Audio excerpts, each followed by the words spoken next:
আসসালামু আলাইকুম সবাইকে। আশা করি সবাই ভালো আছেন। আমিও ভালো আছি। তো আজকে একটু সকাল সকাল ছাদে চলে এসেছিলাম। আবহাওয়াটা অনেক ভালো ছিল। গাছে আম হইছে। তো দেখতেছিলাম, ভালোই লাগতেছিল। তার আগের দিন বৃষ্টি হয়েছিল। তো তাই আবার একটু গাছপালাগুলা দেখতে আসছিলাম। জামা কাপড়গুলা ছাদে ছিল, এগুলো একটু নিতে আসছিলাম। তো যাই হোক, আমি আমার গাছগুলাকে দেখলাম। তারপর দেখি যে আম্মু নিচে এসে আছে রান্না বান্না করতেছে, যেহেতু আজকে আমার ছোটো মামারা আসবো। তো যাই হোক, এখানে আম্মু মুরগির মাংসগুলাকে সুন্দরভাবে রান্না করতেছিল। তো এগুলাকে সুন্দরভাবে কষায় তারপর এটার মধ্যে পানি অ্যাড করব। তো এগুলা কক মুরগি আর কি এগুলা। তো যাই হোক, এগুলা একটু শক্ত থাকে, তাই এখানে অনেকক্ষণ তরি কষায় তারপরে এগুলাকে জাল দিতেছিল। তো এটা খাইতে অনেক মজা লাগে মুরগিগুলা। তারপর আম্মু এখানে পেঁয়াজ মরিচগুলা দিয়া ডিম টিম দিয়া সব কিছু দিয়ে এখন আম্মু নুডলস রান্না করবে, সাথে মুরগির মাংস দিছিল। তো যাই হোক, পুরো ফুল ভিডিও করা হয়নি, কারণ কি অনেক কাজের ব্যস্ততার মাঝে আম্মু এতটুকু ভিডিও করে রেখেছে। তো আম্মু নুডলসটাকে সুন্দরভাবে রান্না করে নিয়েছে। আমি রুমে আবার শরবত বানাচ্ছিলাম। তো আম্মু এদিকে নুডলসটাকে রেডি করলো। আমার নুডলস খুবই পছন্দের। আপনাদের কাদের কাদের নুডলস পছন্দ অবশ্যই আমাকে কমেন্ট করে জানাতে ভুলবেন না। এদিকে আবার আম্মু করলা ভাজি করতেছিল। করলা ভাজি আমার বাবার অনেক পছন্দ। তো সব কিছু অ্যাড করে তারপর আম্মু সুন্দরভাবে এই ভাজিটাকে করে নেবে, কিন্তু আমি খেতে পারি না। আমার খুবই অপছন্দের একটা খাবার। আমার কাছে খুবই তিতা লাগে এই খাবারটা, কেন জানি। অনেকেই খাইতে পারে, যেমন আমার বাবারই খুব পছন্দ। যদি করলা জুস বানিয়ে দিই তারপর হয়তো বাবা খেতে পারবে, কিন্তু আমি এটা একটু খেতে পারবো না, একটাও না। আমার খুবই খারাপ লাগে এগুলা খেতে।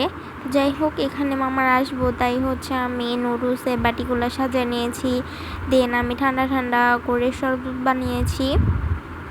তো যাই হোক, মামি আর আমার মামাতো বোন ও একটু বড়, তো ওর জন্য, আর ছোট মামাতো ভাই ও ছোট, তাই ওর জন্য আর শরবত রেডি করিনি আমি।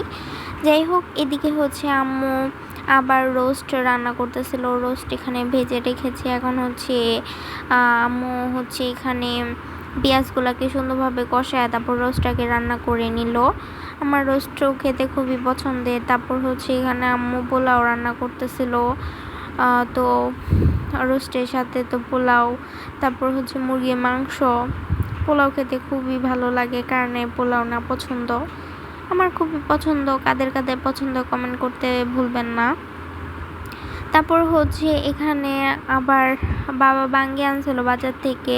তো অনেকগুলা বাঙ্গি আমরা এখানে কেটে নিয়েছি। তারপর আমি আমার মামাতো ভাইয়ের সাথে এখানে খেলতেছিলাম। যাই হোক, তারপর আমরা খেতে চলে আসলাম। এখানে আমি সালাদগুলাকে রেডি করতেছিলাম। তো অনেক ভালো লাগতেছিল। তো রেডি করার পর এখন আমরা এই তো সবাই মিলে খেতে বসেছি রোস্ট দিয়ে। তারপর মুরগির মাংস, মাছ ছিল, ভাত ছিল, সব কিছুই ছিল এখানে। মাছের তরকারি, ভাত, পোলাও।